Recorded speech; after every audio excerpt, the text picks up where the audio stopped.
మీ ఏం IT AI job అయితే join next it challenge. Job తెచ్చుకోండి, 5 లక్షలు తీసుకోండి. ఎలా సార్ అంటే డైరెక్టర్ కాంప్రమైజ్ అయ్యే వరకు చేస్తూనే ఉంటారా? లేకపోతే మీరు కూడా అంటే ఖచ్చితంగా మీ ఆ షాట్ బాగా వచ్చిందని వచ్చే వరకు మీరు చేస్తూనే ఉంటారా సార్? షాట్లు ఎలా ఉంటుంది మీ అంటే మాకు నచ్చినప్పుడు డైరెక్టర్ గారు ఇంకోటి అని చెప్పేసి వీళ్ళు definitely sir we want go one more and want try one more అని చెప్తాం. అండ్ సమ్టైమ్ డైరెక్టర్గా ఇది బాగా వచ్చేసింది అన్న దొరికేసింది అంటారు.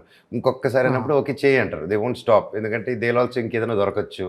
అండ్ మేము ఇంకోటి చేసిన తర్వాత then will make a decision, లేదు అదే బాగుందంటే ఓకే అదే వెళ్ళిపోదాం అండి.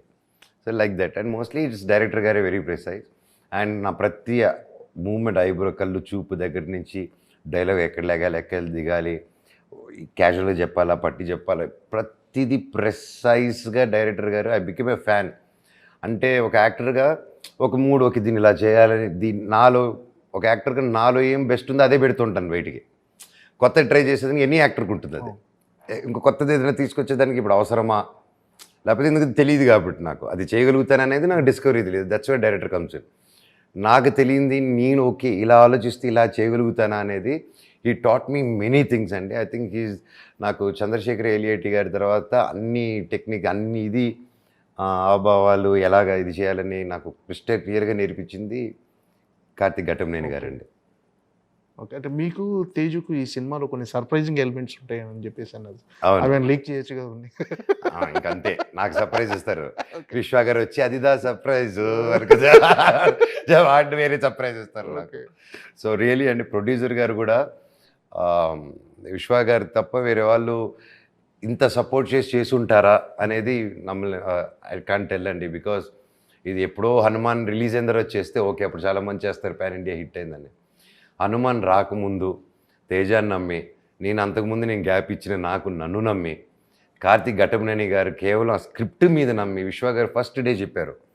మనోజ్ ఇంతకుముందు స్టార్లాగా స్టార్ పవర్ అవంతా ఇప్పుడు లేదు. ఎస్, స్టార్గా పుల్ ఉంటుంది, కానీ ఫస్ట్ షోలో తేడా వస్తే ఆ తర్వాత స్టార్ లేదు, ఏమీ లేదు.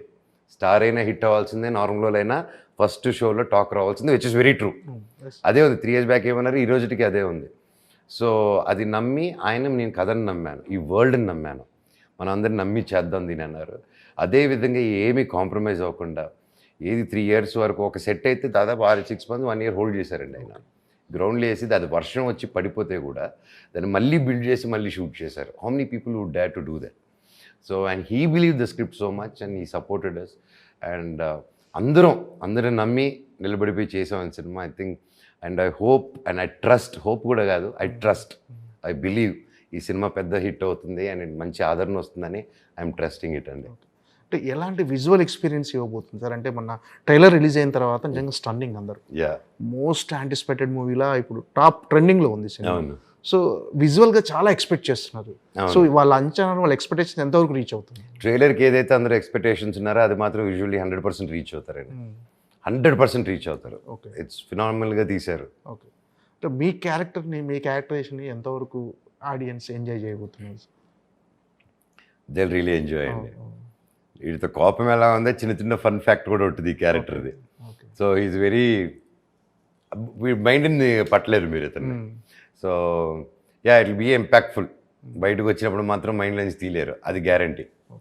అంటే మీరు రీఎంట్రీ అంటే కొంత గ్యాప్ తర్వాత మళ్ళీ సినిమాలోకి వచ్చినప్పుడు, మళ్ళీ రీఎంట్రీ ఇచ్చినప్పుడు ఇలాంటి ఒక సినిమా కోసం వెయిట్ చేశారా సార్ మామూలుగా? అంటే భైరవంకు ముందు ఒప్పుకున్న సినిమా కదా ఇది. అవును, అంటే అహం బ్రహ్మాస్మి కూడా కొంచెం లార్జర్ దెన్ లైఫ్ నేను డిఫరెంట్ ప్యాటర్న్లో అనుకున్నామండి అది కూడా. అండ్ ఐ వాస్ థింకింగ్ ఇలాగే, అంటే మై థాట్స్ ఆల్సో వచ్చినప్పుడు so what can we do. నేను కూడా చాలా కల్చరల్లీ చాలా డీప్కి వెళ్ళాను అనమాట నా దీంట్లో. భారత్ జ్ఞాన్ అని ఒక మన హిందువుల కథలు, మనకి జరిగిన మా గ్రంథాల్లో ఉన్న విషయాలు, బుక్స్ అని కలెక్ట్ చేసి వరల్డ్ వైడ్ ప్రొఫెసర్స్ అండి, wife and husband, Bharat Gyan. So వాళ్ళ దగ్గర కంటిన్యూస్ ఎన్నో నంబర్ ఆఫ్ అవర్స్ వాళ్ళతో Chennai based and there affiliated with Hindu university. And అన్నిటికీ ప్రాక్టికాలిటీ లింకే చెప్పారు. So lot of classes, lot of ఇది నేర్చుకున్నాను.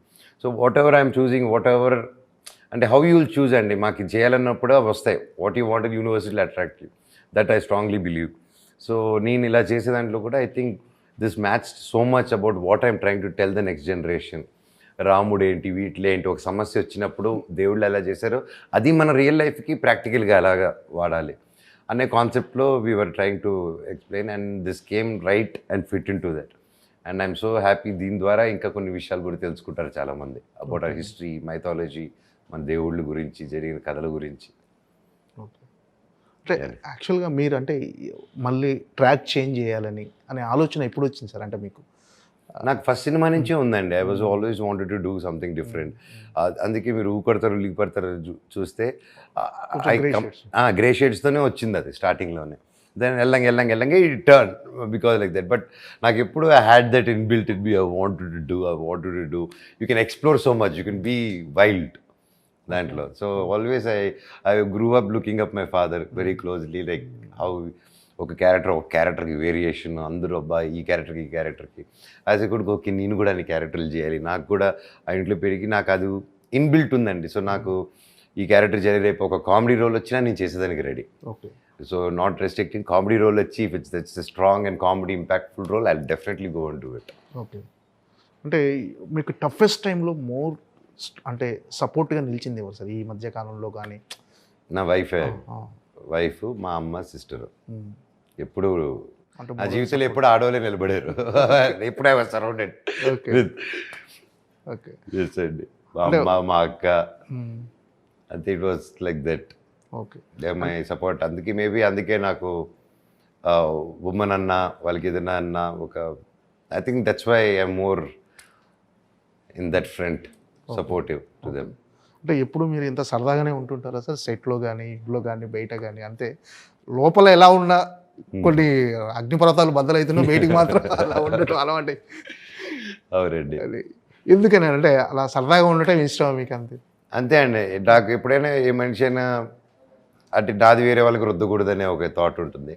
And that's how I'm from చిన్నప్పుడు.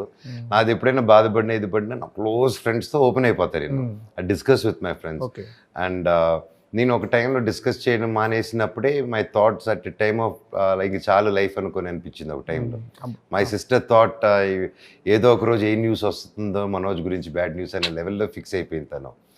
అండ్ దెన్ ఐ డిసైడెడ్ ఒకరోజు అక్క నన్ను థెరపీ జాయిన్ అవ్వమనింది. నీకేమైనా అక్కతో కొట్లాడేవాడిని, అరిచేవాడిని తన్ని, నీకేమైనా పిచ్చారు, నాకేమైనా సైకో అనుకుంటున్నావా, పిచ్చి అనుకుంటున్నావా, ఒకరు బాధపడుతూ ఉంటే థెరపిస్ట్కి వెళ్ళమంటావా? I was like that. ఒకరోజు అర్థమైపోయింది నాకు, ఒక చిన్న రియలైజేషన్ పాయింట్. ఓకే, నేను what I'm I doing to my family? నేను ఇది చేసి ఏదైనా అయితే అలాగా, కాకపోతే నాకు ఒక పక్క అది ఉంది కానీ ఇంకో పక్క నాకు ఉండాలని లేదు.